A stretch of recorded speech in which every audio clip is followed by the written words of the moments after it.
Imagínense la tensión en el ambiente. Faltan apenas 2 días para la Pascua.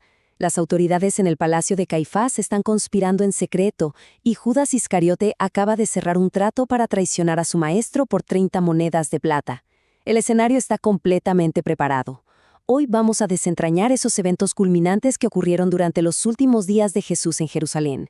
Vamos a recorrer juntos este camino, desde los misterios de la última cena hasta el dramático juicio que termina en su condena a muerte.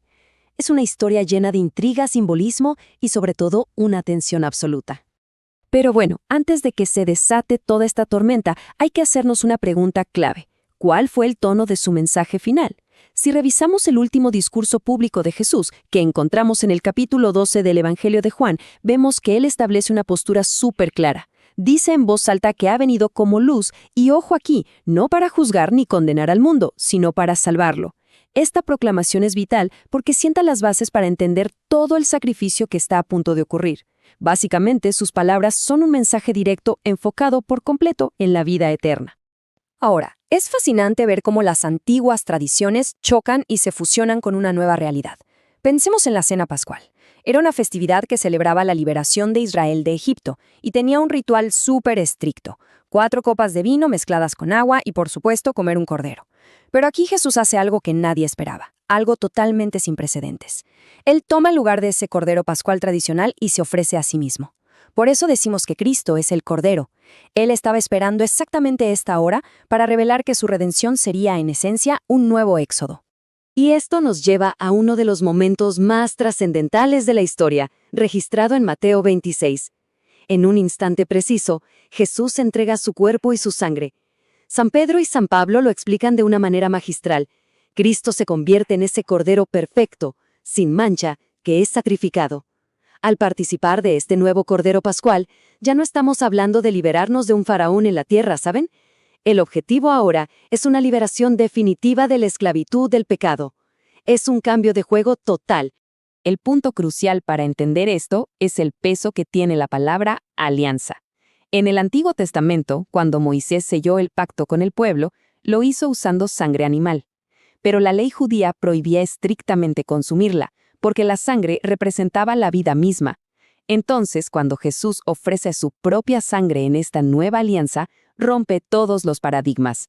Participar de la sangre del Dios hombre significa literalmente participar de su vida divina. Es una transformación profunda, borra esa identidad de pecadores y nos otorga una nueva, la de hijos de Dios. Y ojo, porque esto no se queda solo en el presente, es una promesa proyectada hacia el futuro. Jesús menciona algo muy específico. Dice que no volverá a beber del fruto de la vid hasta que esté en el reino de su Padre. No es una frase al azar. Conecta directamente esta Eucaristía terrenal con un evento masivo en el cielo, que el Apocalipsis de San Juan llama el banquete de las bodas del Cordero. En el fondo, cada comunión funciona como un preludio, como un pequeño abrebocas temporal de esa gran celebración final. Ahora, quiero que presten mucha atención a los paralelismos entre Jesús y los corderos del templo, porque la sincronía histórica es francamente alucinante. El día 9 del mes hebreo de Nisán, los rebaños entran a Jerusalén. Ese mismísimo día, Jesús hace su entrada triunfal. El día 10, los corderos son seleccionados y observados. Bueno, Jesús purifica el templo y es vigilado por las autoridades.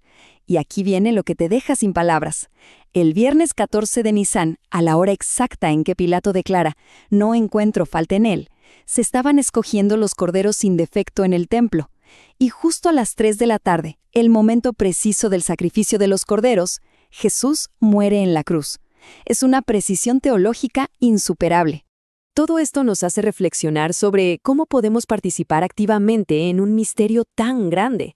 Hay un detalle hermoso y lleno de simbolismo que ocurre durante el momento del ofertorio en la misa. Cuando se prepara el cáliz, se vierte vino y además una sola gota de agua. ¿Qué significa esa pequeña gota? Representa a toda nuestra humanidad uniéndose a la divinidad de Cristo.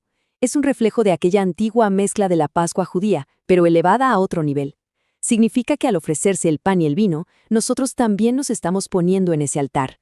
Detengámonos un segundo en la palabra en sí.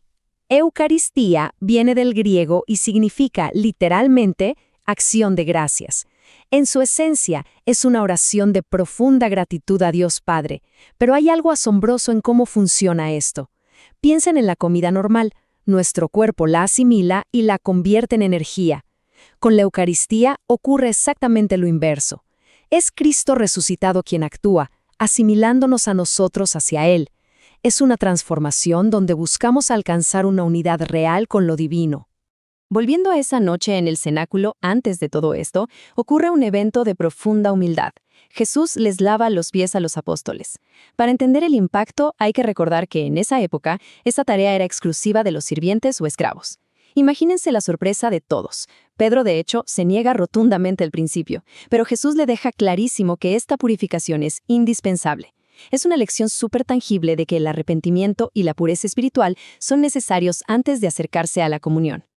Esa misma noche culmina con lo que llamamos la oración sacerdotal. Aquí, Jesús consolida 4 enseñanzas clave antes de enfrentar lo que viene. Primero, entrega un mandamiento nuevo, el amor dispuesto al sacrificio. Segundo, promete que llegará el Espíritu Santo como un protector. Tercero, usa esa poderosa analogía de la vid y las ramas para explicar que separados de él no hay fruto posible.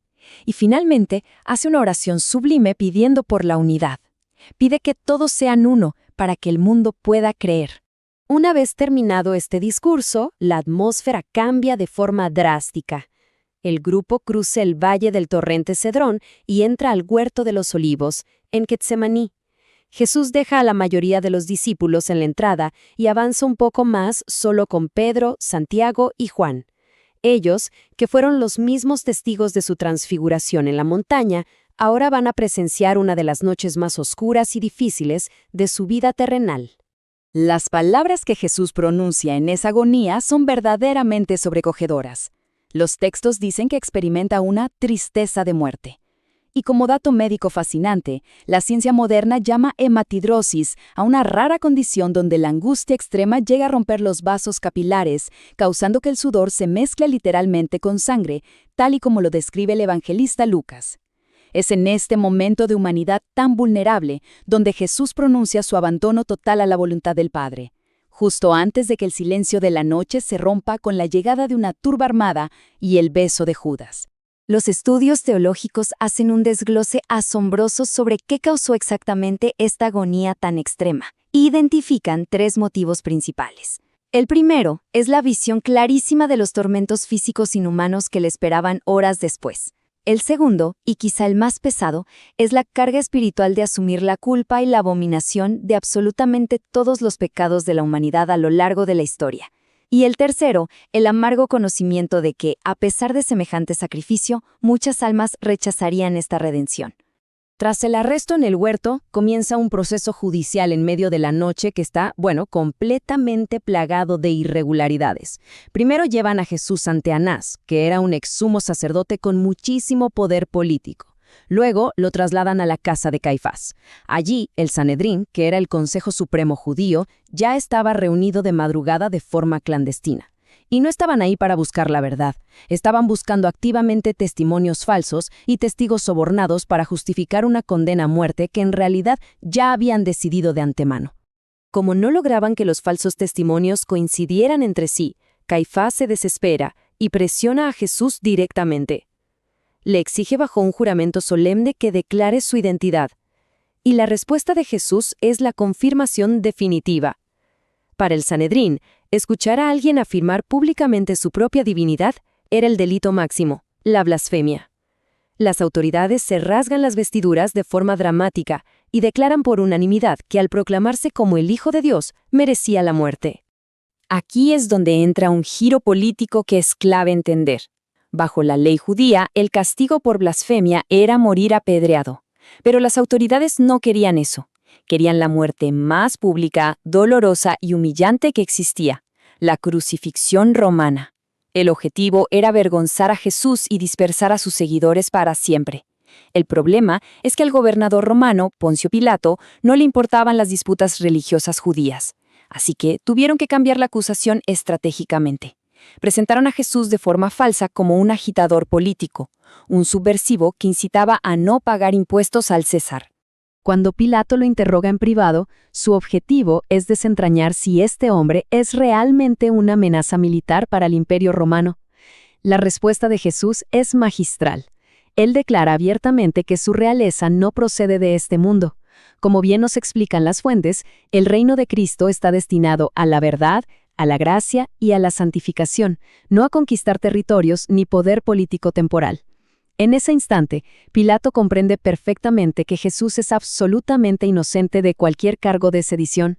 Y esto nos lleva a un contraste profético que es increíble. Pilato intenta liberar a Jesús usando la costumbre de la amnistía de Pascua y le da a la multitud la opción de elegir entre Jesús y Barrabás. Barrabás era un asesino y, él sí, un verdadero rebelde político. La ironía aquí es profunda y trágica. El nombre Barrabás significa literalmente hijo del Padre, y él representaba la rebelión violenta. Al elegir a Barrabás y condenar a Jesús, el verdadero hijo del Padre y el mensajero de la paz, la multitud rechaza el camino de la salvación y prefiere quedarse con la violencia. Si lo vemos desde la filosofía y la teología, pensadores como San Anselmo nos explican algo muy profundo sobre por qué tenía que morir Jesús. La deuda generada por los pecados de la humanidad era tan inmensa que solo Dios poseía un valor infinito para saldarla, pero por estricta justicia, era el ser humano quien debía pagar. Por eso se requería a alguien que fuera verdaderamente Dios y verdaderamente hombre al mismo tiempo. Además, al hacerse hombre, Dios absorbe y anula en la cruz todas las consecuencias y maldiciones de esa antigua alianza quebrantada de la que habla el Deuteronomio. Y fíjense en la brillante simetría poética de todo esto, conectando la historia desde sus orígenes. Adán cayó en la tentación en un jardín, el Edén. Jesús obtiene su mayor victoria en otro jardín, Getsemaní. La maldición de Adán fue tener que ganar el pan con el sudor de su frente. Jesús derrama un sudor de sangre para darnos el pan de vida eterna. El mal triunfó al principio engañando a través de la madera del árbol del bien y del mal, pero es derrotado definitivamente mediante la madera de otro árbol, el árbol de la cruz.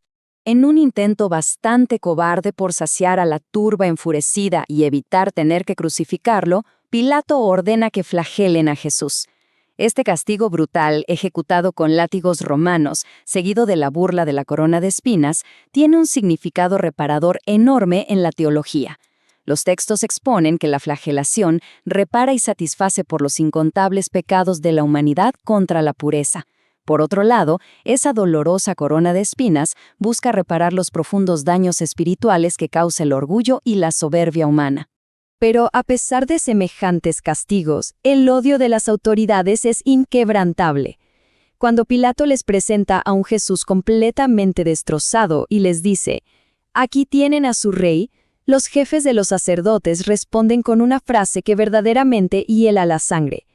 Ellos, que odiaban profundamente el dominio de Roma sobre sus tierras, renuncian a su Mesías, repudian las promesas sagradas hechas al rey David y declaran públicamente lealtad a un emperador pagano. Todo esto con un solo y oscuro propósito: asegurar que Cristo muriera. Pilato, acorralado por el miedo a perder su puesto y enfrentar el enojo del César, finalmente cede. Se lava las manos en público, intentando, claro, evadir simbólicamente su responsabilidad judicial. Pero la multitud responde asumiendo voluntariamente el peso de derramar esa sangre inocente. Las consecuencias históricas fueron devastadoras. Menos de 40 años después, en el año 70, ese mismo imperio romano al que acababan de jurar lealtad envió a sus ejércitos y destruyó Jerusalén por completo. Para cerrar, el documento que estamos explorando nos invita a integrar todo este vasto recorrido en una oración de profunda gratitud por la redención y por la promesa de la resurrección. Pero después de analizar todo este inmenso entramado, desde el simbolismo del Cordero Pascual hasta las oscuras intrigas del Sanedrín y Roma, nos queda una reflexión fundamental. Si la historia entera de la humanidad giró drásticamente por las decisiones tomadas en esos escasos 3 días en Jerusalén, ¿cómo impactan todas estas alianzas, traiciones y sacrificios nuestra propia visión del mundo, del poder y del perdón hoy en día? Muchas gracias por acompañarnos en este análisis y nos vemos en la próxima.